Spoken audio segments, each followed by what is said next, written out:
आप सबको मेरा नमस्कार हो। आज मैं आपको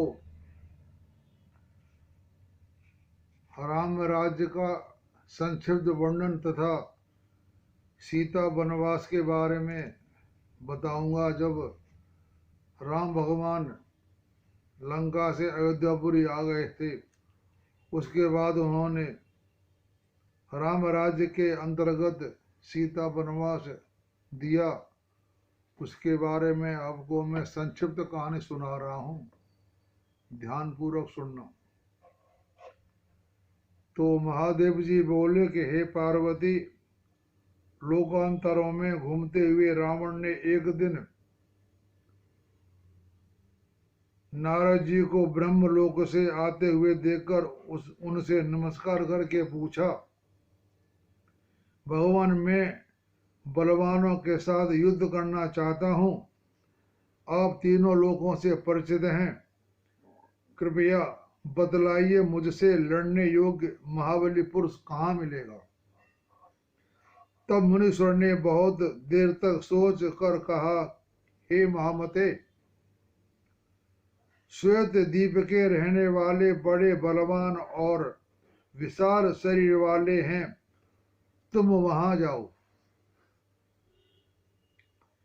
जो लोग भगवान विष्णु की पूजा में तत्पर रहते हैं अथवा जो स्वयं विष्णु भगवान के ही हाथ से मारे गए हैं, वे ही वहां उत्पन्न हुए हैं। वे देवता या दानव आदि किसी को भी नहीं जीते जा सकते। यह सुनकर रावण तुरंत ही अपने मंत्रियों के सहित पुष्पक विमान पर चढ़कर श्वेत द्वीप के निकट उस द्वीप की प्रभा से तेजोहीन हो जाने के कारण पुष्पक और आगे नहीं बढ़ सका। अतः विमान और मंत्रियों को छोड़कर रावण स्वयं ही चला। उस द्वीप में घुसते ही एक स्त्री ने उसका हाथ पकड़कर पूछा, बता तू कौन है? रावण से कहां से आया है और यहां तुझे किसने भेजा है? इस प्रकार वहां बहुत सी स्त्रियों ने लीला पूर्वक हंसते हंसते उससे वही बात कही और रावण को उन स्त्रियों के हाथ से बड़ी कठिनाई से हाथ छुड़ाया। यह देखकर उसे असीम आश्चर्य हुआ और यह द्रौपदी सोचने लगा कि विष्णु भगवान के हाथ से मरकर निसंदेह वैकुंठ को जाऊंगा, अतः मुझे ऐसा कार्य करना चाहिए जिससे भगवान विष्णु मुझ पर कुपित हो।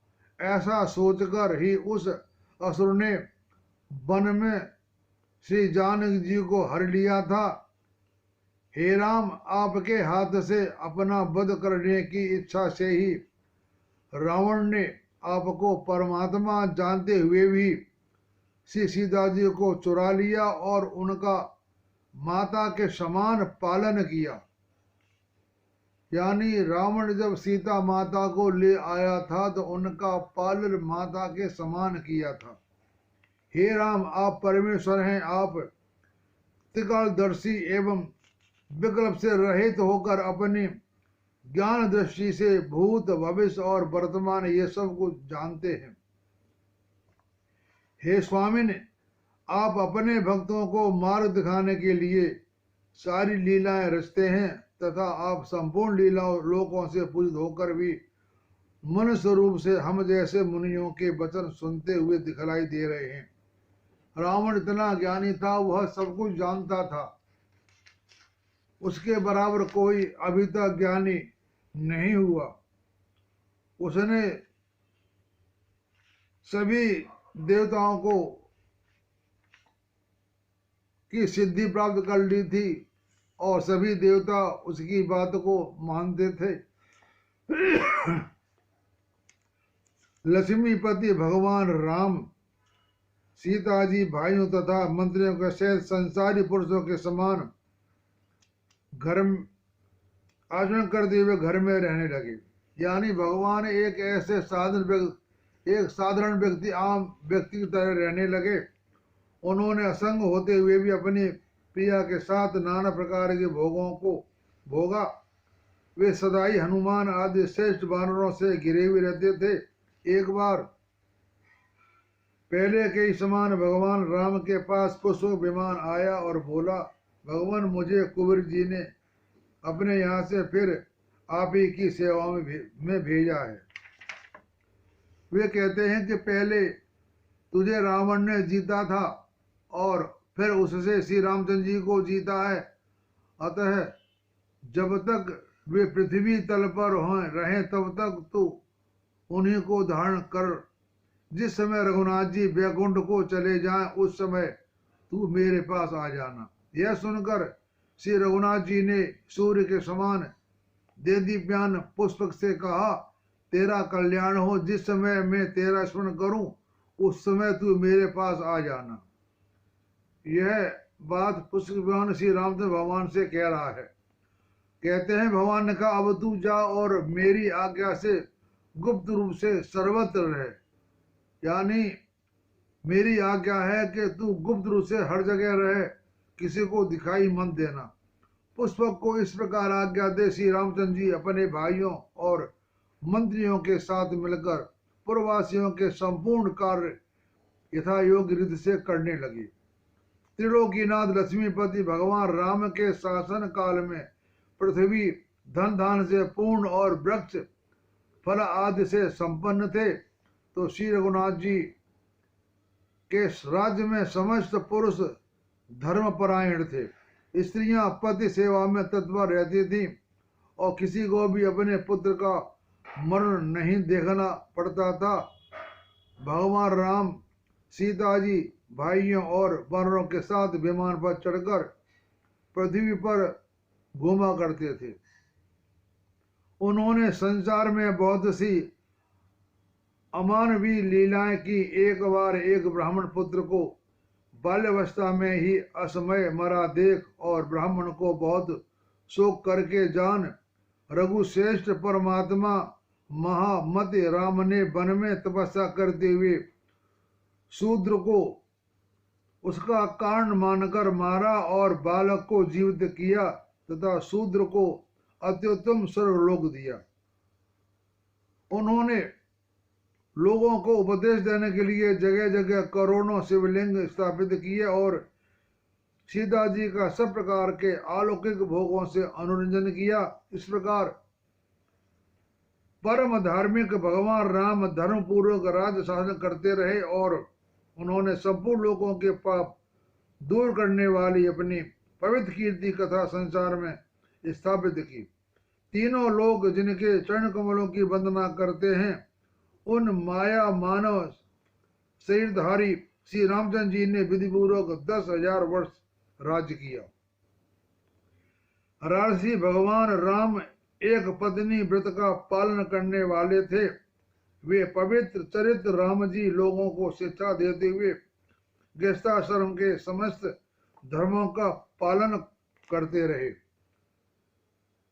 तो साध्वी सीता जी भी उनका हृदय का रूख परखने वाली थी। उन्होंने अपना प्रेम, आज्ञा पालन, नम्रता, इंद्रिय संयम, लज्जा और वीरता आदि गुणों से पति का मन हर लिया था।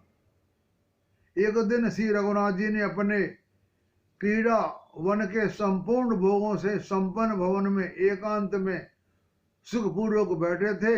उनके शरीर की आभा नीलमणि के समान थी। वे दिव्य भूषणों से भूषित थे। उनका मुख प्रसन्न और भाव गंभीर था तथा वे विद्युत पंज के समान देदीप्यान पीतांबर धारण किए थे। उस समय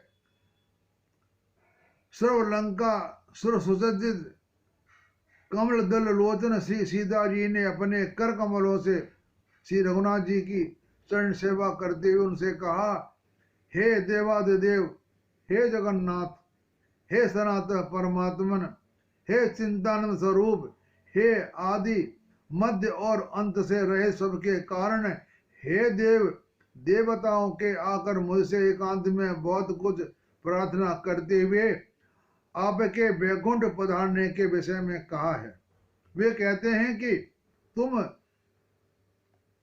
चिचित शक्ति से युक्त होकर ही राम हम सबको और अपने सनातन स्थान वैकुंठ को छोड़कर पृथ्वी तल में ठहरे हुए हैं।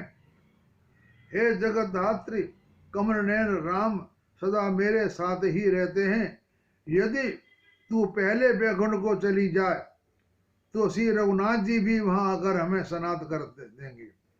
तो मुझसे उन्होंने इस प्रकार कहा है, सो मैंने आपको सुना दिया। हे प्रभु, मेरा कोई आदेश हो तो नहीं, अब आप जैसा ठीक समझे वैसा करें। ये सीता माता भगवान श्री राम से कह रही हैं।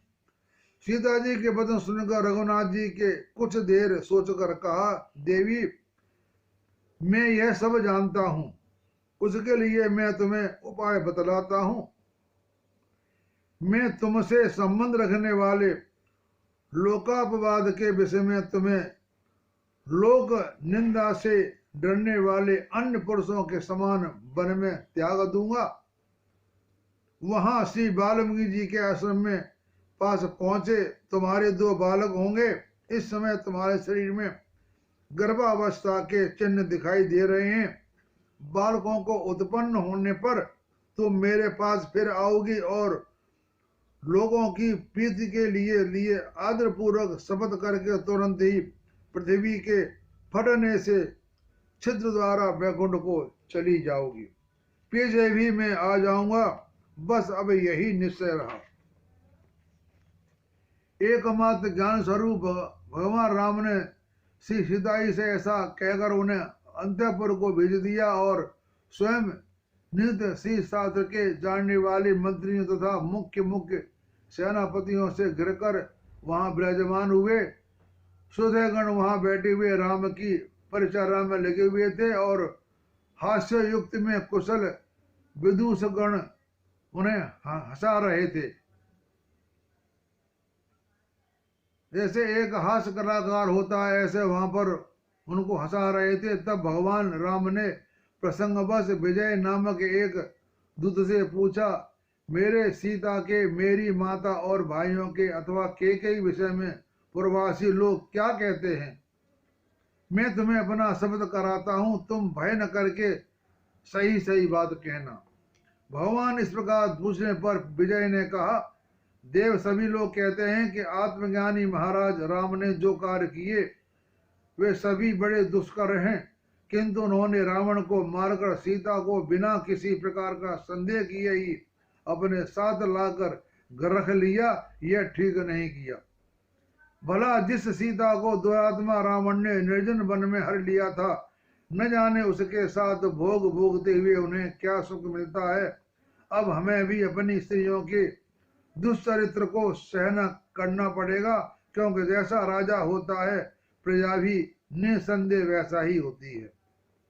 उसने ये वचन सुनकर श्री रामचंद्र जी से अपने आत्मी से पूछा। उन्होंने भी श्री रघुनाथ जी को प्रणाम करके यही कहा कि निसंदेह ऐसी ही बात है।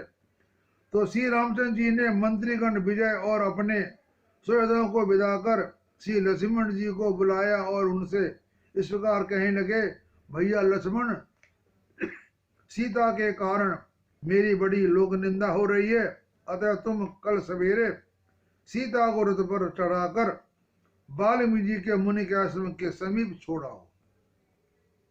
इस विषय में यदि तुम कुछ कहोगे तो मानो मेरी हत्या ही करोगे, यानी अगर तुम मना करोगे तो बात ठीक नहीं होगी। तो भगवान की ऐसी आज्ञा पाकर लक्ष्मण जी डर गए। उन्होंने सवेरे उठते ही सुमंत्र से रथ जुड़वाया और उसमें जानकी जी को चढ़ाकर तुरंत वन को चल दिए।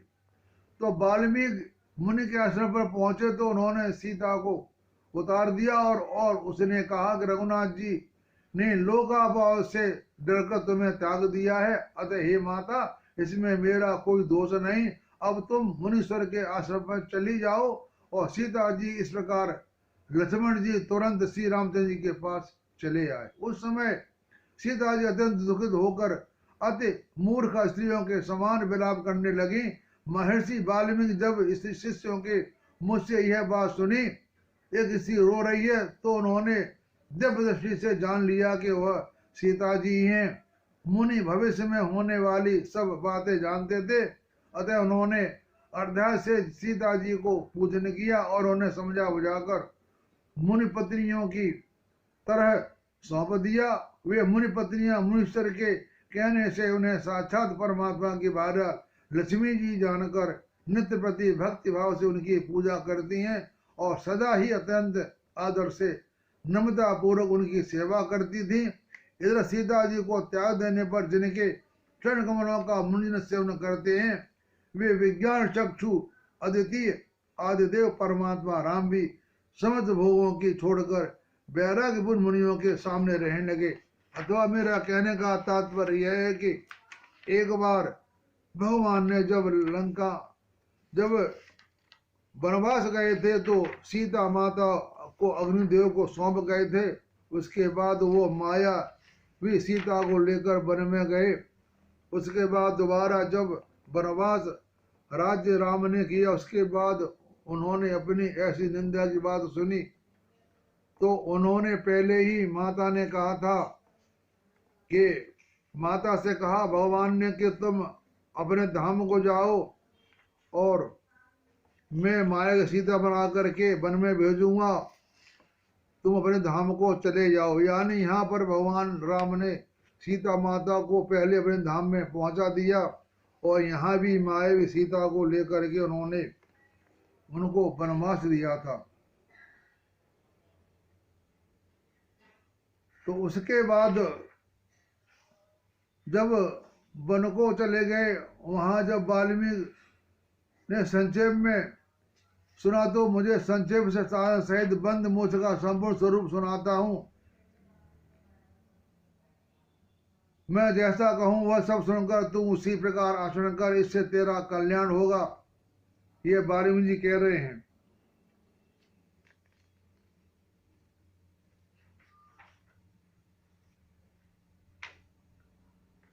तो इसके बाद वाल्मीकि सीता माता को और लव कुश को लेकर के राम के राज्य में प्रवेश किया और वहां पर लव कुश ने उनका गुणगान किया।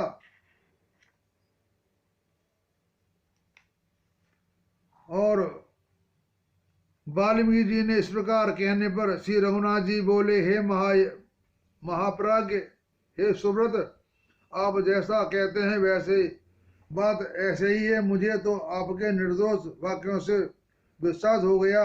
जानकी जी लंका में भी देवताओं के सामने बड़ी बिगड़ परीक्षा दी थी, इसलिए मैंने उन्हें अपने घर में रख लिया था।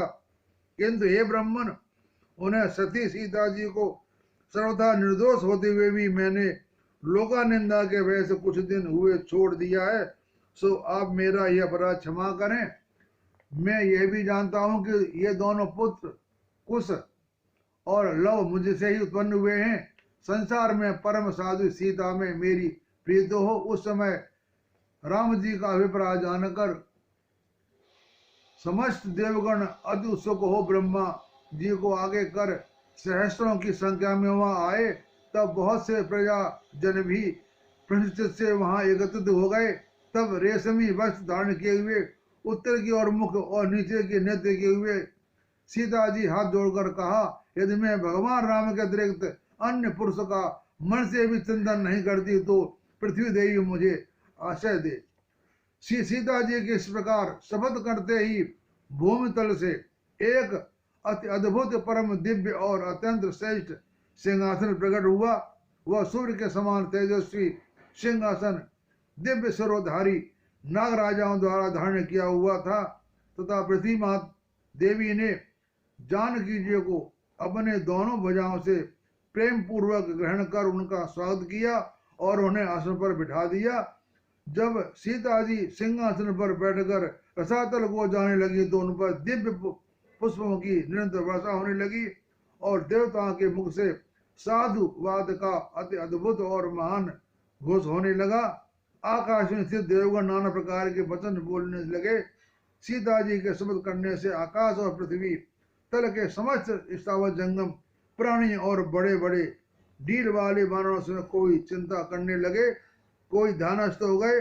तब कोई राम जी की और कोई सीता जी की ओर देखकर अचेत हो गए। एक मूर्ति के लिए यह सारा समाज स्तब्ध चेतन शून्य हो गया।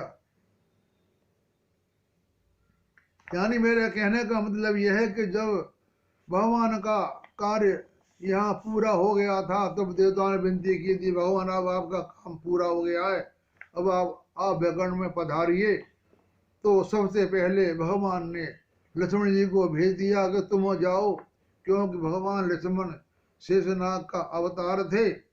वो तो जो कहानी थी ध्रुव ऋषि की वो भी सही है, लेकिन इसकी कोई कारण होता है, क्योंकि अगर पहले राम जाते तो वो वहां जाकर कहाँ विराजते।